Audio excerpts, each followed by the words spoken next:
Cool. Everyone is now in the meeting. David? Okay, thank you very much. Good afternoon, everyone. Welcome to the Northern Beaches Local Planning Panel meeting for Wednesday, the 2nd of April. How the year's moving so quickly.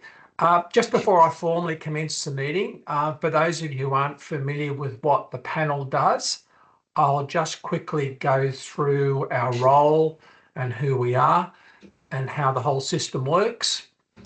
Essentially, the local planning panels were set up by state government mandate back in 2018 and were made mandatory for all Sydney councils and Wollongong City Council.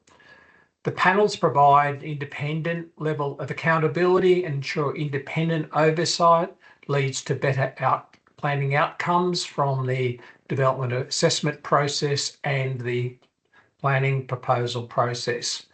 And they apply particularly for certain developments that are controversial or sensitive or involve a potential real conflict of interest for council.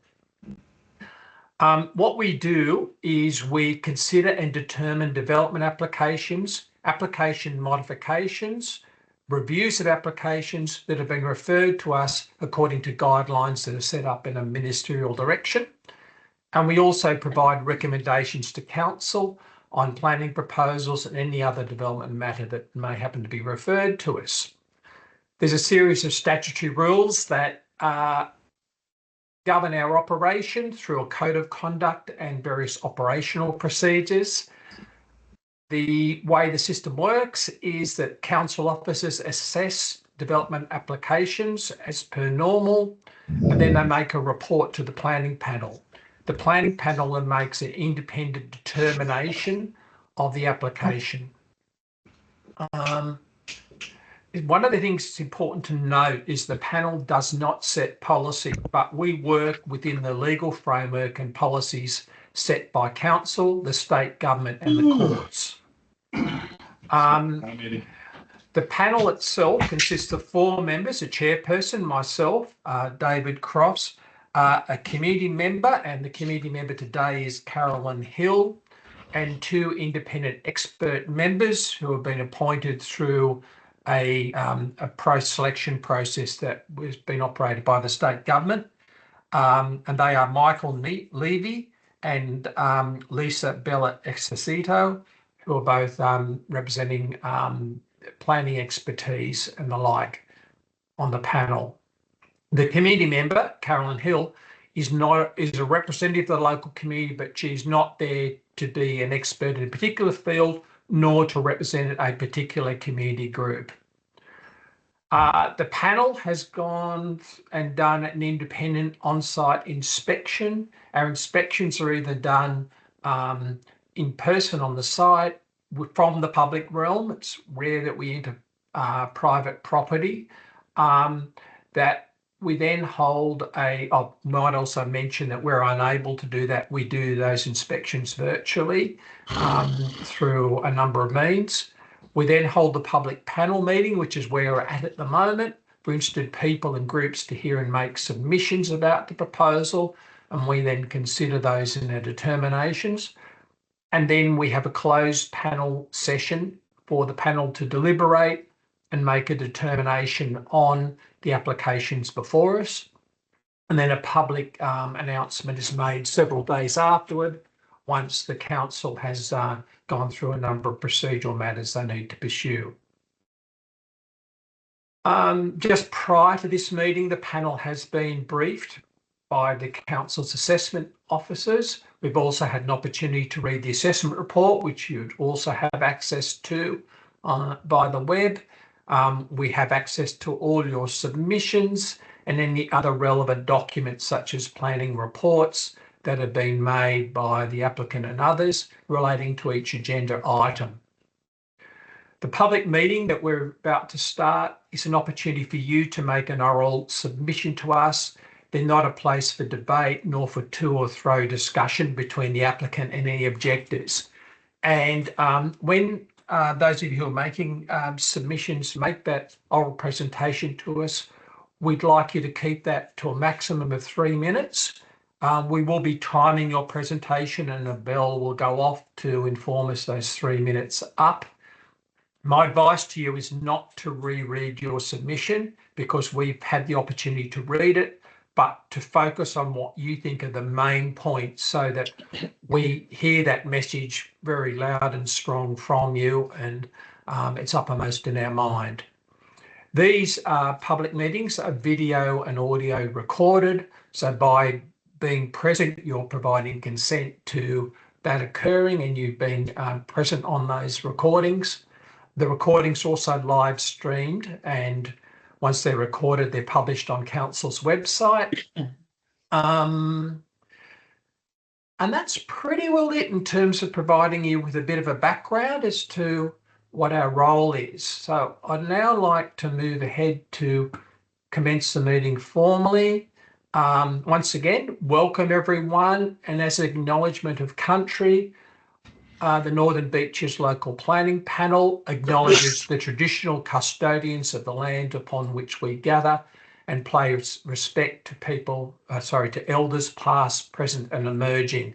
And I note that you're located in various countries because of the fact that this is live streamed and people are present virtually rather than in person.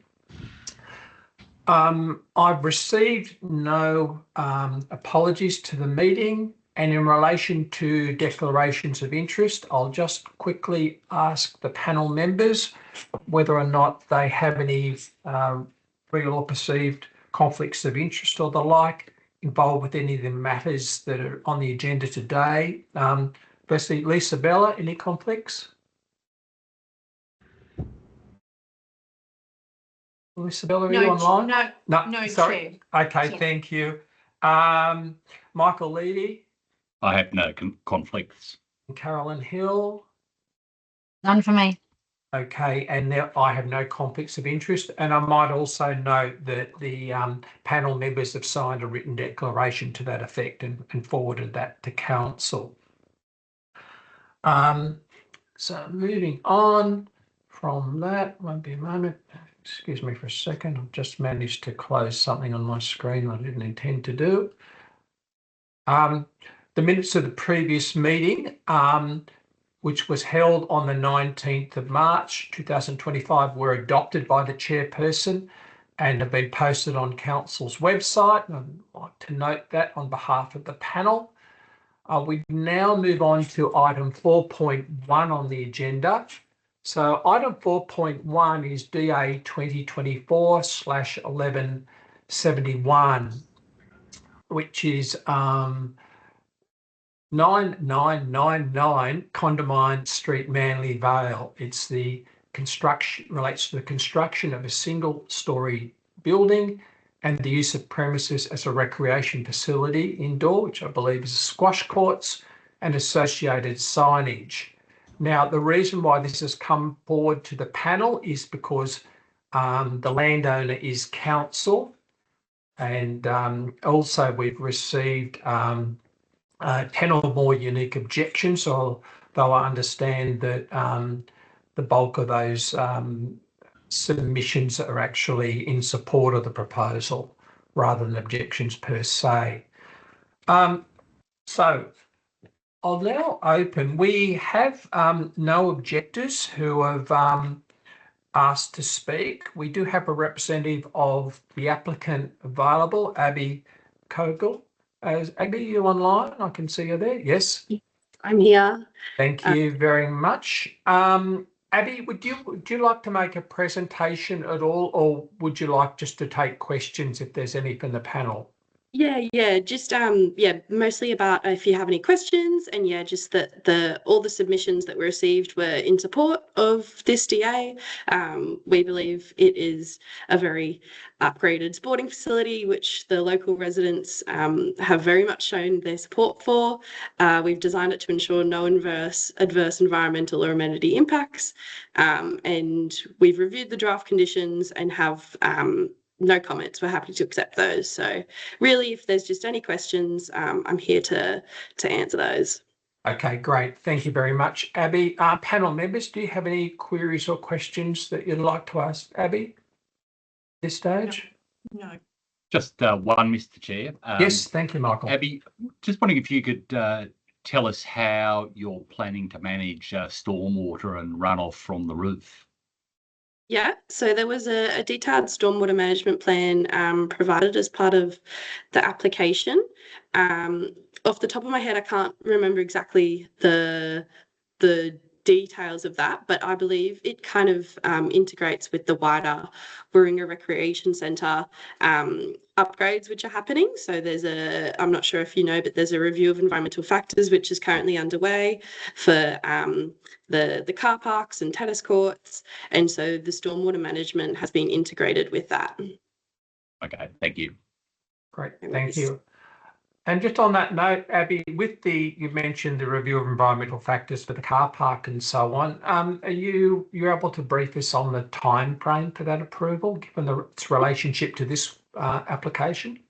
Yeah, no worries. So the engagement with the community, I understand, has recently concluded. And so we're in the process of reviewing any sort of comments received regarding the review of environmental factors and finalising that. The intent is to commence construction late 2025 for certain aspects. So it is definitely a focus for us to get this finalised and on the way as soon as possible. Great. Okay. So if there's no other questions from the panel, or if Abby doesn't have anything to add, I might move on to the next item. Hey, Thank you. once again, thank you very much, Abby. And if we could now move on to item 4.2, but before we do, I noticed a couple of people have their microphone left on. If it's possible for everyone to turn your microphone off, the reason is that often the microphones pick up background noise when someone's speaking, and it's a little bit disturbing. So if you could keep your microphone turned off unless you're presenting, that would be really helpful for everybody. Thank you. So moving on to item 4.2 on the agenda, which is 203 Macars Creek Road, Church Point, which is the construction of a secondary dwelling. I have a number of speakers who are objectors to the proposal. I also have the applicant and their representatives also who have registered interest in speaking or responding. So I'm going to take the objectors first, and then what I'll do is then I'll move on to the applicant for a response, and then I'll open to the panel for any questions. So that's the order I'll take it in. In addition, I might mention that with the objectors, I will take them in the order that's on my running sheet, which is not necessarily alphabetical order, nor does it indicate I'm favouring one person or the other. So the first person I have listed on the running sheet is Katrina Harding. Katrina, are you online, please? Yes, I can see. Thank you. Yep. Okay, Thank you, we're David. in your hands. Please go ahead. Great. Thank you. Good afternoon, panel members. My name is Katrina Hardy, and I speak on behalf of my mother, Iris Hardy, a long-term resident of Church Point. I strongly oppose this DA because it represents serious non-compliance, lacks transparent justification, and risks setting a dangerous precedent for Church Point and the broader northern beaches. The development seeks to override a 30-metre front setback under the Pittwater DCP with a reduction of up to 99%, placing the dwelling just 10 metres from the road and retaining walls as close as 0.3 metres. Now, whether or not a section 4.63 variation under the principle LEP is technically required, I think the principles behind it, which are requiring proper justification, public interest assessment and transparency, remain very relevant when DCP controls are breached in this significant way. It's an extreme breach that demands the same level of justification, and that hasn't been provided. Council appears to have accepted the siting based on bushfire constraints, but it remains unclear whether any serious effort was made to test other locations or design alternatives. Since the DA was lodged, further clearing has occurred on that block. Makes a mockery of the council's process, frankly, but it may also have opened up flatter areas on the site closer to the main house that better support both bushfire safety and compliance. Now, the applicant briefly mentions an eastern site being dismissed due to APZ requirements, but there's no structured assessment of other options, no indication of a reduced footprint, alternative layout or bushfire rated materials, no formal justification explaining why this breach is necessary or how the development meets the objectives of the control.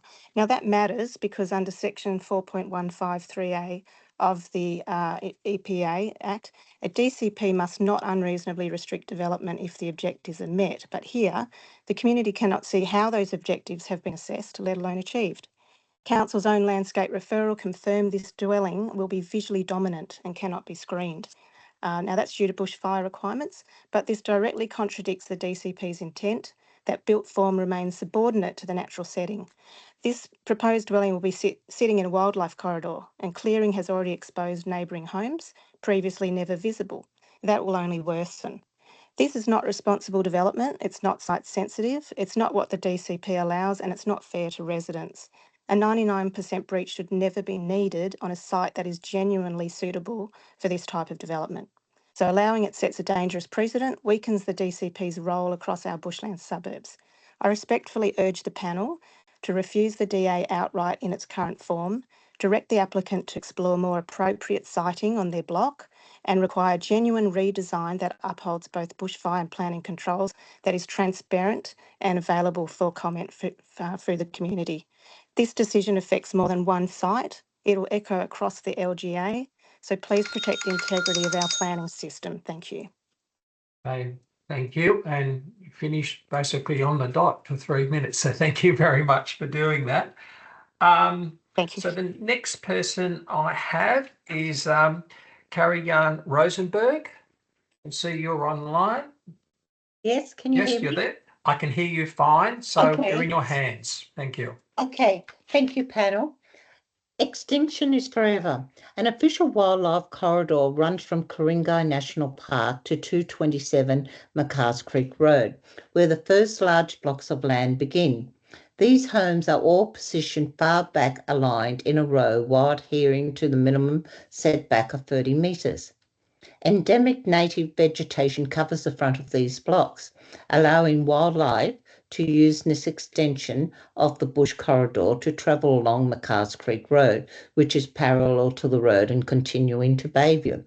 The proposed secondary dwelling at the front of the block will disrupt this wildlife corridor and impede the movement of native animals along a path they have used for thousands of years. The property has been cleared behind the home in recent years, which has already compromised the movement of the native animals at the rear of the block. This proposal for a secondary dwelling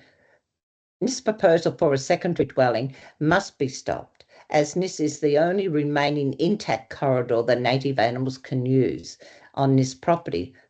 For example, I have cited the brush-tail phasicle travelling along during the evening along the remaining trees left on this block when this development is proposed. If we don't stop it, we will certainly lose native animals, including those listed as vulnerable, who rely on these corridors for movement to their homes, feeding and shelter. We must not cause irreversible damage that will lead to local extinction of animals in our beautiful, unique Church Point. A good example of losing wildlife corridors on a local level is when Pittwater Palms Retirement Village was allowed to develop onto a wildlife corridor and linked Goffro Reserve in Bogola Plateau with Stapleton Park in Avalon. Development stopped the movement between the two areas and led to the local extinction of the koala, which we have now lost forever. We have to learn by our past mistakes and not let this happen ever again. Panel, you have the evidence before you. It is black and white. It's appropriate development has to be stopped now.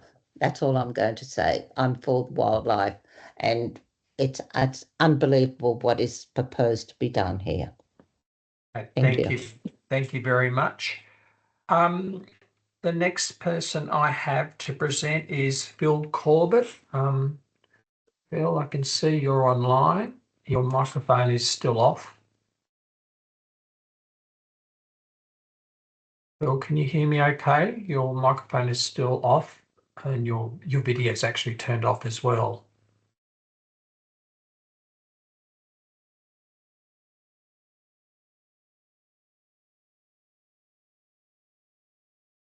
What I might do, Phil's possibly got some IT problems his end.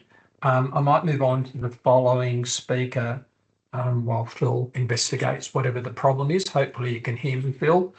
The next person I have is David Bornstein. David, are you online? No, David's not well today. Sorry. He's not well. Okay, thank you Yes. very much I forgot for to the update there. Thank you. So the next person is, just check again, is Phil not with us yet? No. Miranda Causey. Miranda. Now, Miranda, I know I've gotten down here, you're a councillor on the council, is that correct? Yes, that's right. And for everyone's benefit, just to clarify, you're making this presentation as a citizen, is that correct? Not a representative of council per se. I'm not representing the council. I'm advocating for residents. Okay, you're doing it as a resident. Okay, thank you. Yep. Okay, so thank you for the opportunity to address the panel today concerning this proposal. I guess I'm advocating for the long-term residents of Macars Creek Road and that vicinity, and for the wider Pittwater community. Macars Creek Road is one of Pittwater's most scenic locations, winding along the waterway which empties into the Pittwater Basin. It's a sensitive area with steeply wooded slopes, ultimately falling away to the creek below. The trees and undergrowth on these slopes are critical to stabilising the hillside and helping prevent runoff into the creek. The trees, I note also that there is no curb or guttering in the area, and unfortunately I've seen substantial runoff during rain from nearby areas which have lost canopy, contributing to the siltation problems of Macars Creek. Most significantly, this bushland provides habitat for a range of wildlife, which residents frequently observe, and Carrie Ann's referred to, ranging from wallabies to the endangered glossy black cockatoo. With the Northern Beaches having lost more than 30,000 trees in the last 8 years, every mature tree is precious to these creatures. However, the bushland corridor along Macars Creek is also important to the community for its aesthetic value. Pittwater residents live in this area because they value its natural beauty and the wildlife that live in their back gardens. Macars Creek Road, particularly from Church Point to Ku-ring-gai National Park, has also been a popular tourist drive for decades, and over the last 30 years has attracted many bike riders from the Northern Beaches and further afield. Visitors and residents alike enjoy its water and forest views, which are protected by the 30-metre setback for homes along the roadway.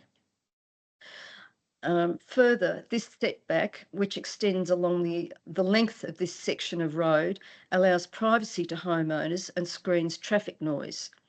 To set a precedent by allowing a new development so close to this road would destroy the long-term character of this precinct.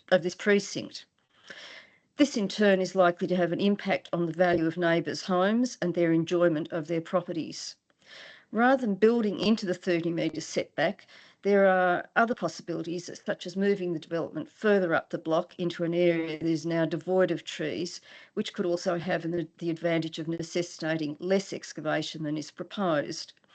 This is another of the issues raised with Pittwater residents to me, the permanent alteration of Pittwater's underlying landscape for the benefit of individual property owners. Regarding bushfire concerns, there are now well-established building materials and techniques to deal with this, and wherever this development is sited on the block, it will be subject to bushfire threat from embers from any fire in Ku-ring-gai Chase National Park anyway. Since I was elected to council in 2021, one of the most common complaints I've heard is about the failure of new developments to meet council's planning rules. I recognise that development control plans are no longer binding, but they support the controls set out in the local environment plan. They are guidelines that the Pittwater community has relied on for decades, and I believe they have the strength of precedent behind them. I also note that council research shows that the environment is the community's #1 priority, and that is what the Pittwater LEP and DCP set out to protect. Miranda, your 3 minutes is up. Do you need any additional time? Or could I have another minute?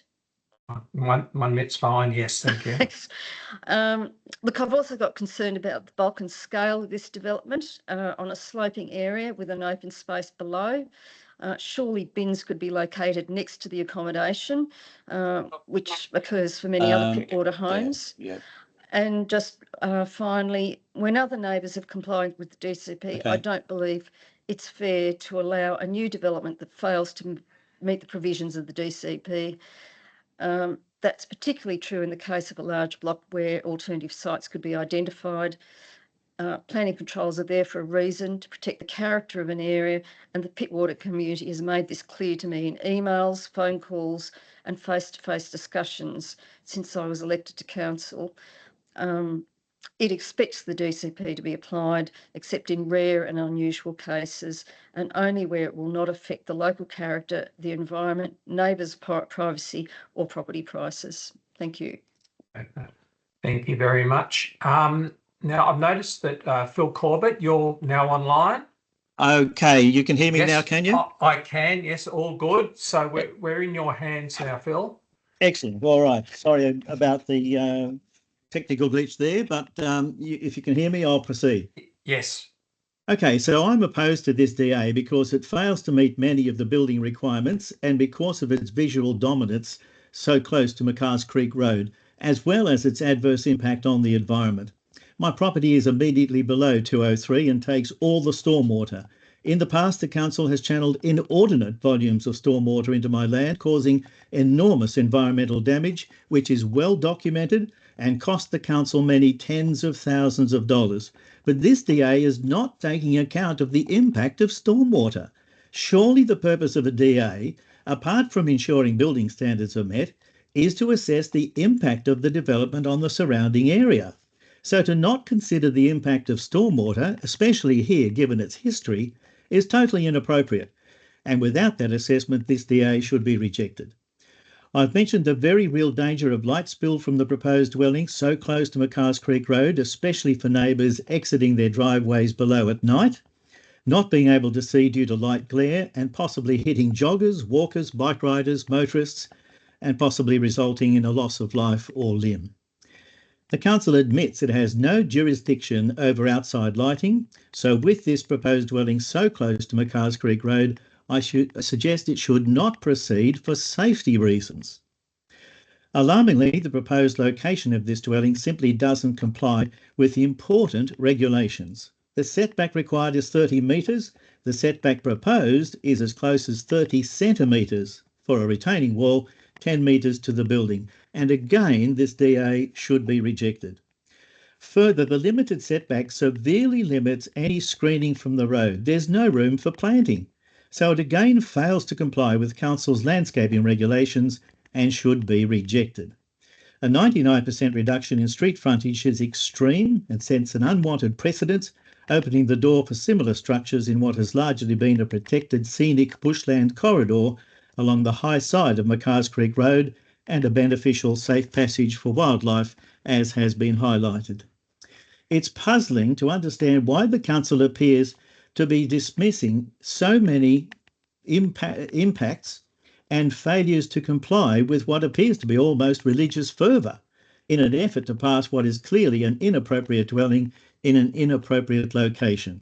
There is another site on this block which was dismissed earlier, but with possible recent changes to the site should now be revisited. The site is next to the existing dwelling at the back of the block, where it is already level. It will have limited impact on the watercourse, where it is already cleared, won't interrupt the important bushland corridor, and won't be a danger to motorists and pedestrians through light spill. There will be excuses why it can't be built there. Excuse me, Phil, you're up for your 3 minutes. Do you need an extension? It would be a very brief extension, Mr. Chair, if that's all right. Yes. Okay, go ahead. There will be excuses why it can't be built there, but it will allow council to uphold their planning controls for everyone. Every submission lodged is against this proposal except one, and that person has sold up and moved away. Look, I genuinely hope the proponent can find a solution, one that benefits everyone, neighbours, motorists, pedestrians, and the broader Northern Beaches community. This proposed dwelling does not have to be built in this inappropriate location, nor should it be, especially when there is an alternative. Thank you, Mr. Chair. Okay, well, thank you very much, Phil. And the final objector I have presenting is Barbara Hamilton. Barbara, I can see you're online. Yes, I'm here. Yeah, and before you start, please, Barbara, Phil, can you turn your microphone off now, please? Yes, I'm just trying to work that. Thank you very much. No worries. I'll work on it. I'll just pull it out. That'll fix okay, it. it's just the background noise can be an issue sometimes. Sure. Thank you. Okay. Okay, Barbara, we're in your hands. Thank you. Right, thank you. Hello to the panel members. I'm a concerned citizen with a postgraduate degree in ornithology, specialising in the locally threatened glossy black cockatoos. I have an animal ethics committee licence which is issued by the Department of Climate Change, Energy and Environment. I'm the principal investigator on a project whose primary purpose is to survey and map feed trees with this data deficient species in our region in mind. To this aim, I've been granted the relevant consent licences from the New South Wales Office of Environment and Heritage across 3 national parks and 1 nature reserve. I, along with a team of volunteer scientists, am the recipient of a Small Bird Life Australia community grant. However, I stress I'm not employed by anyone to carry out this work. There's evidence of the southeastern glossy black cockatoo, Calyptorhynchus lithami, and 2 of the 3 species of their feed trees, Alicazarina torullosa and or Alicazarina littoralis, as being present in the immediate vicinity of the property that's subject to this DA. And it's likely to occur on the property as well. Glossy black cockatoos are listed as vulnerable under Schedule 2 of the Biodiversity Conservation Act 2016, and according to the New South Wales Threatened Species Scientific Committee's final determination, and I can go through all the clauses, but it essentially says that the species undergone a moderate reduction in population size. The estimated total of mature individuals is moderately low and continuing to decline, and all or nearly all mature individuals of the species occur in one population. The significance of the one population is that there is a low genetic diversity within the population, and therefore a single stochastic event could threaten the existence of the entire population. I note this determination was made prior to the Black Summer bushfires of 2019-2020, which rendered 30% of cockatoos' habitat unsuitable for at least 10 years. Because the DA's location is in such close proximity to the habitat of the threatened species, I believe it should trigger an environmental assessment according to the Biodiversity Development Assessment Report. However, this assessment has not yet been done for this proposed development, and I believe that arboricultural assessment, which does not list a single Alicazarina species on 203 McCars Creek Road, might be incorrect. My reasons for this are, firstly, there are approximately 220 Alicazarina torullosa trees and 30 Alicazarina littoralis trees along McCars Creek Road. So, statistically, there are likely to be Alicazarina torullosa on this property. However, the Excuse me, Barbara, you're up to your 3 minutes. Would you like a short extension? Yes, please.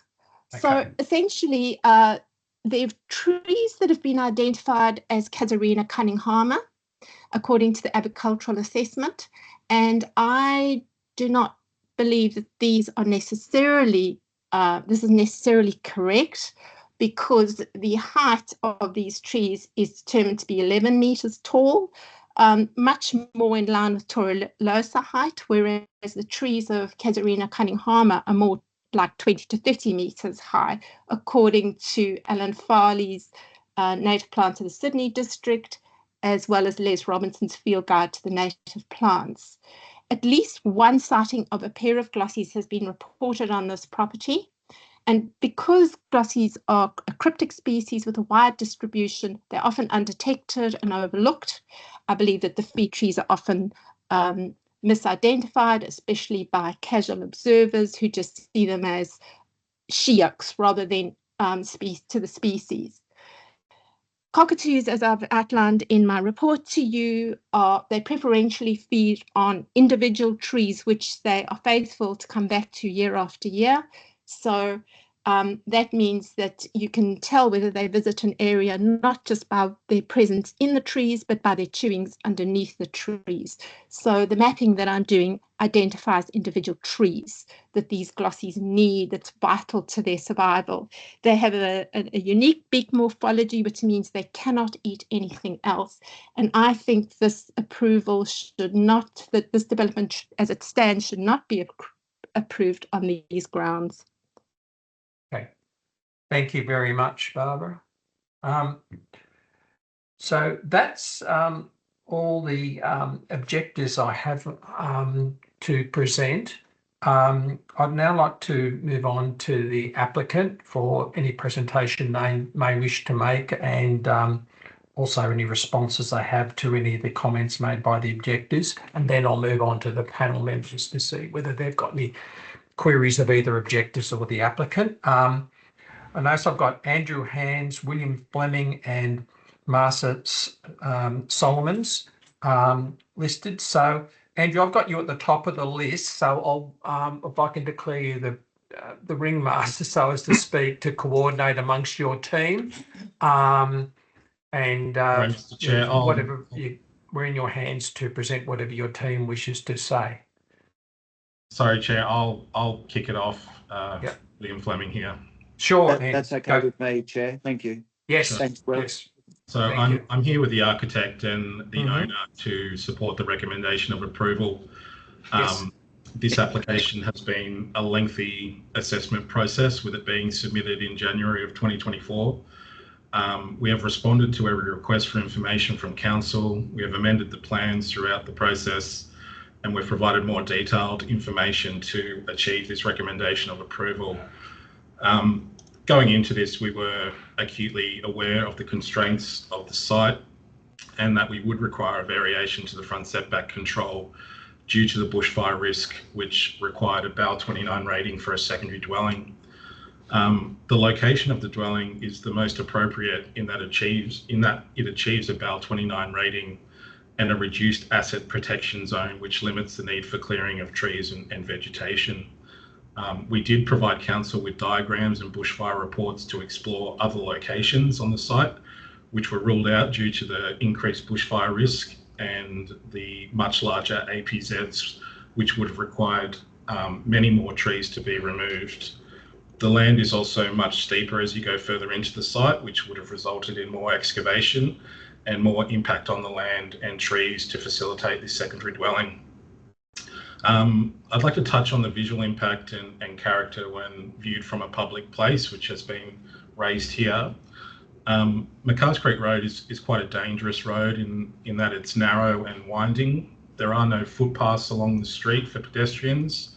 You cannot see the structure from the water or from within adjoining dwellings, either on the low side of the street or immediate neighbours. The dwelling will be elevated above street level, and we have provided landscape screening where appropriate in accordance with the planning for bushfire requirements.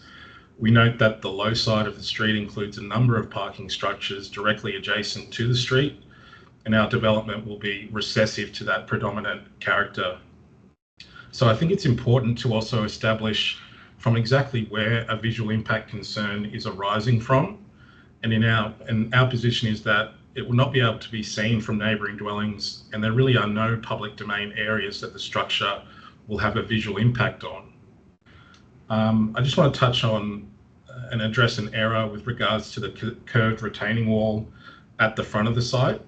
That curved retaining wall has already been approved with DA 2022/1463.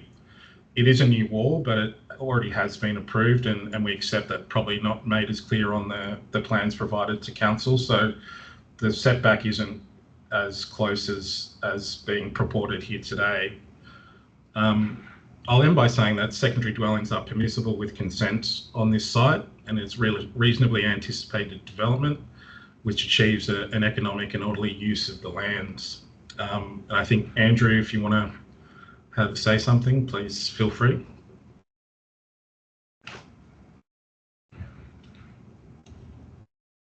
Hi there, panel. Thank you very much for your consideration on this. Obviously, we've employed some great people to work under the restraints and to appease the Church Point community. My wife and my 2 young children moved here approximately 4 years ago because we love the area. We'd like to invite my elderly parents to live on this site with us. They are in their 80s.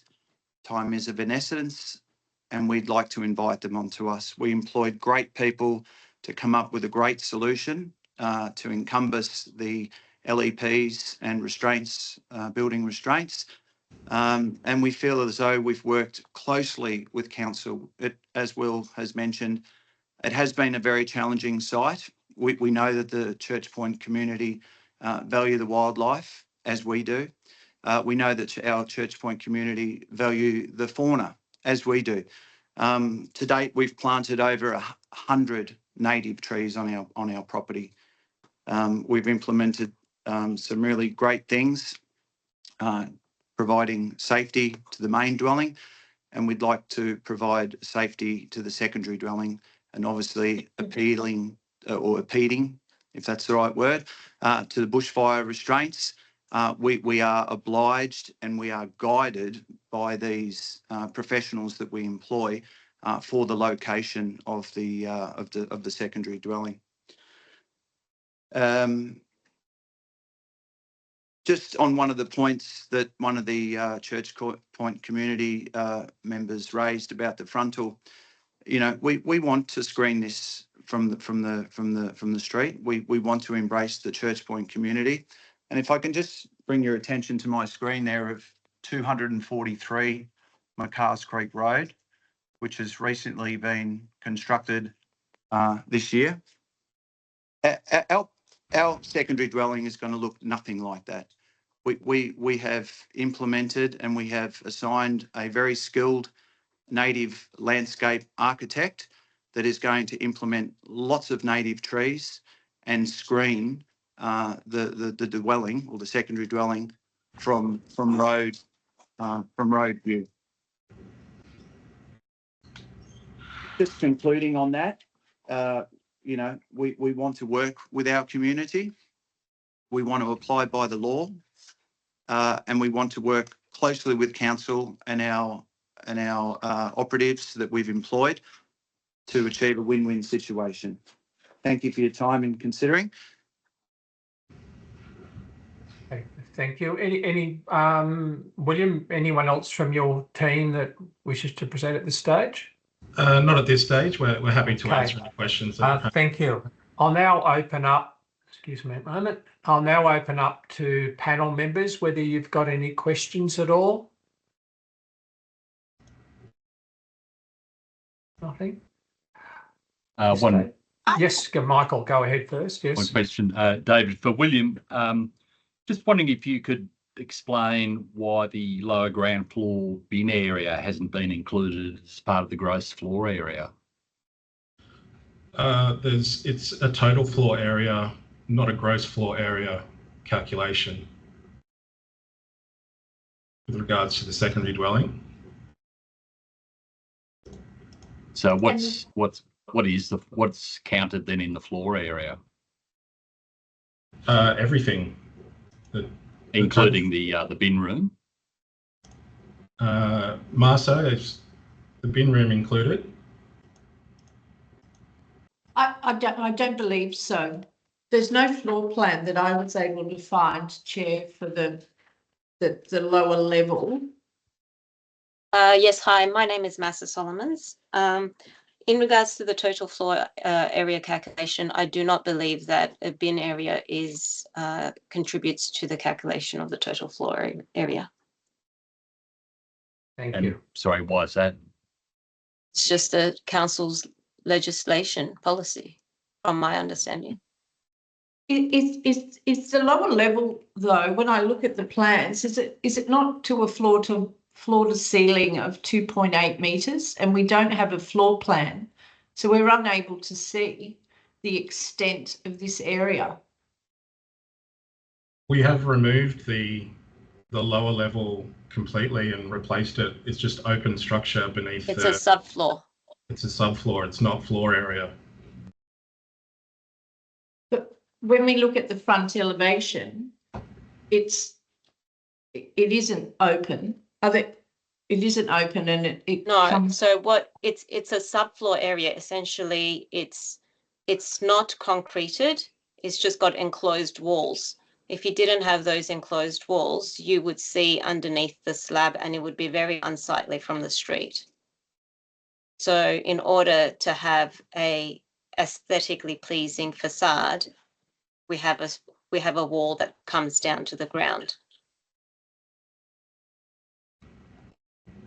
Yeah, Can I just we clarify? just don't have the details of that. Hang on a second, plan. Lisa Bell. Let Michael continue for a moment, please. Michael. Sorry, it's probably further to what Lisa Bella was saying. So the set of plans that we have is a master set. There's a sheet SDDA02 revision C, which shows enclosure of the bottom area and a bin area. So, are you saying that's no longer part of the plans? It's not part of that doesn't form part of the dwelling calculation. So the bin area is... It's a subfloor area. The bin enclosure area, is that still proposed as a structure? The bin enclosure has been moved to where the garage used to be. So can I just paraphrase, just to make sure I think we'll get us all on the same wavelength here. Yes. There's a subfloor area which is enclosed for Yes. aesthetic reasons. That Yes. subfloor area contains the OSD tank within it.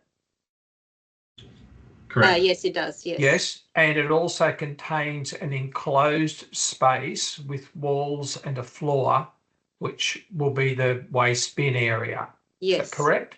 Yes. Okay. In the calculations of the floor area of the dwelling, that space is not included, basically because it's seen to be the bin area and That's part correct. of the subfloor. Is that correct? Yes. Yes. Okay. So just wanted to make sure we're on the same wavelength. May I just add, due to the topography of the slope, it's a very steep slope. I'm not quite sure if any of the panel members frequent McCarrs Creek Road, but the topography of the slope is very steep. So if I could refer the panel to the side elevation plans, this will give you a topography of the dwelling.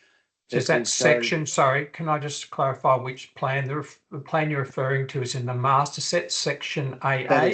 That is correct. So master set of plans, that will show the topography of the landfall.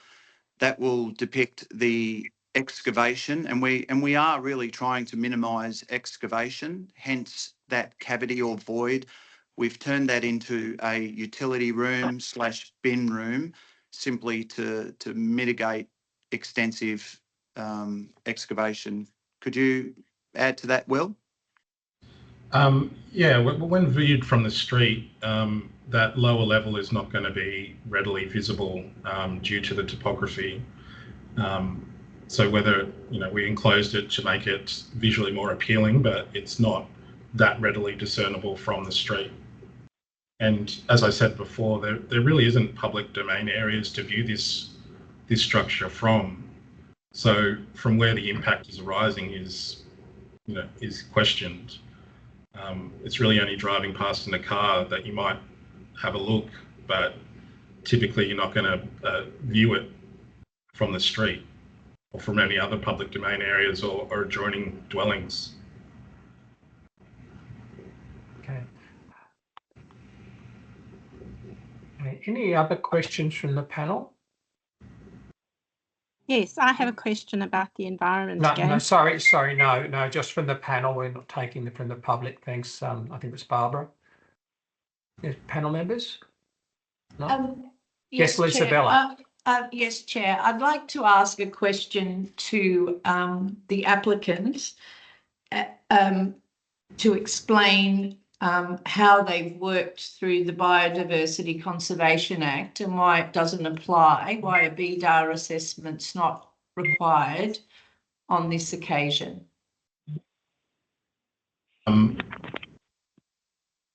Well, we lodged the application. Council never requested a BDAR or a biodiversity report. We didn't think it was necessary. It's not in a biodiversity values area. It's just a biodiversity mapping. We got support from Council's biodiversity officer, and we are replacing trees within the site that are lost due to the project. So it wasn't necessary to provide a BDAR.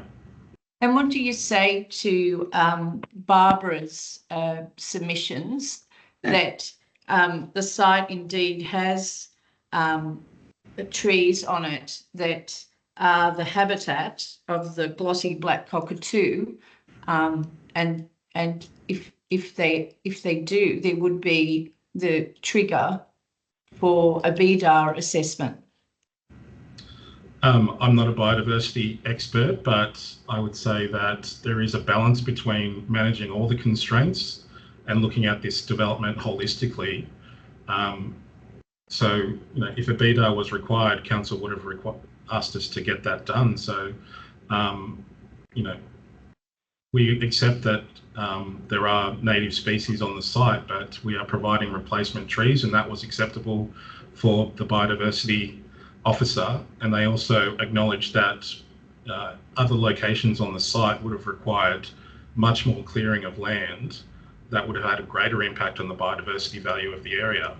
So in terms of the most appropriate location, this is the most appropriate location that protects the biodiversity value of the area. And I think, if we're talking about any sort of development on these sites, it's going to have an impact, but it's important to recognise that we are replacing those trees and trying to protect the biodiversity value. But there needs to be a balance between what is it allowed on the site in terms of development potential and the sensitivities of the biodiversity.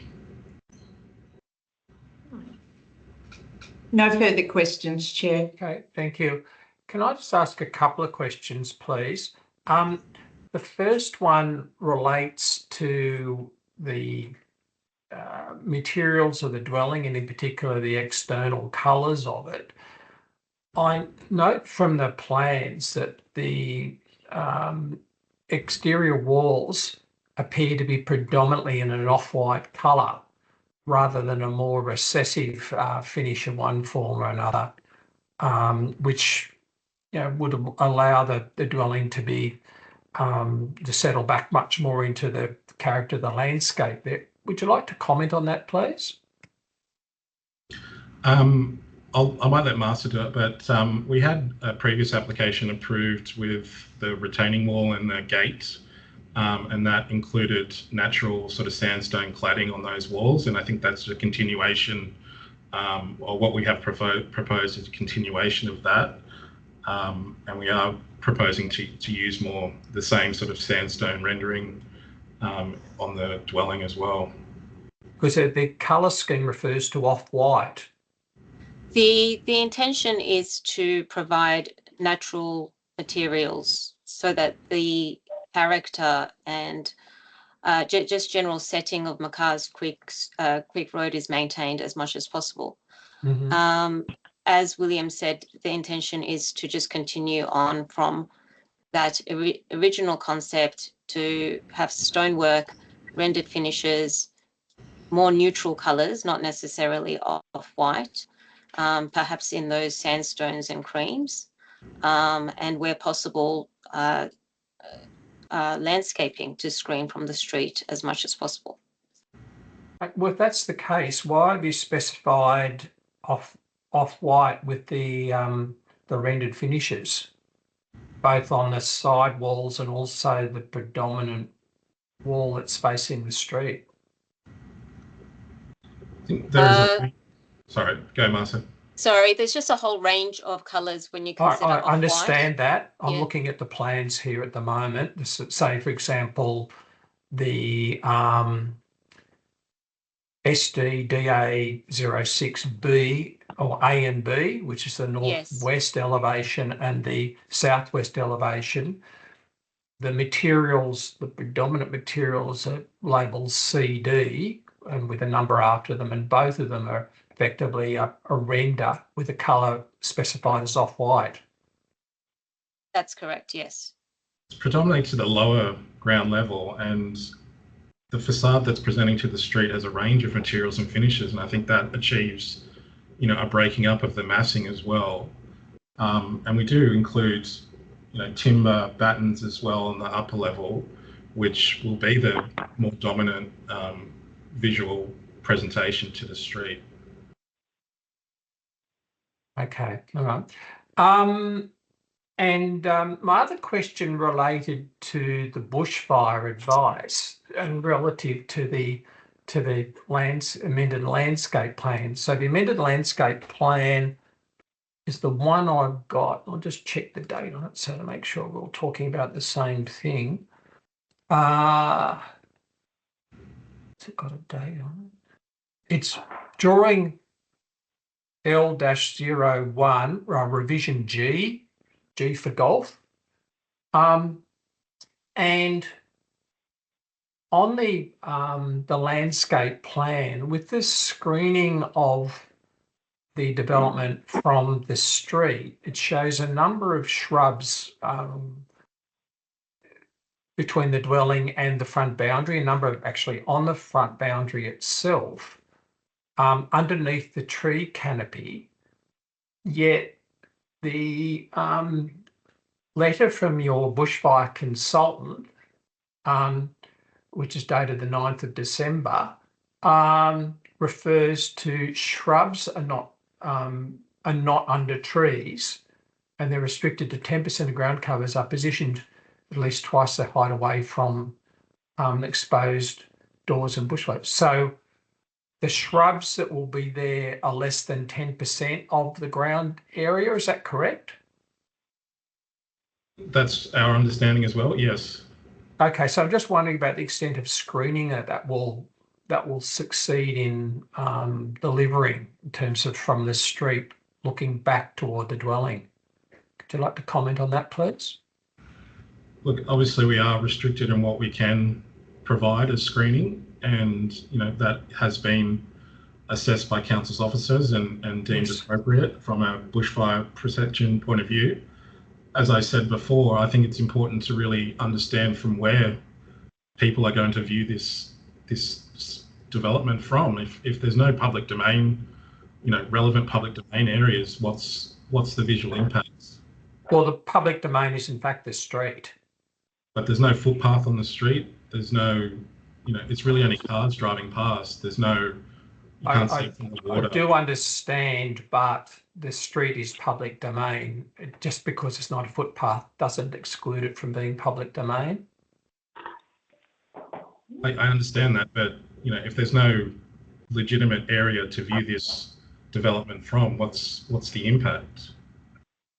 I think it's important to understand what the impact is, and like we are happy to provide more landscaping, but it's just not feasible in this instance. Okay, thank you. Any other questions from panel members?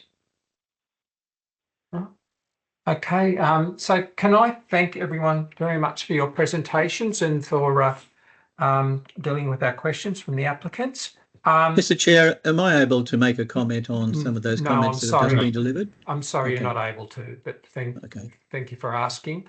So can I thank you all for your, excuse me, my earpiece decided today it's going to fall out a lot. Thank you for your presentations today.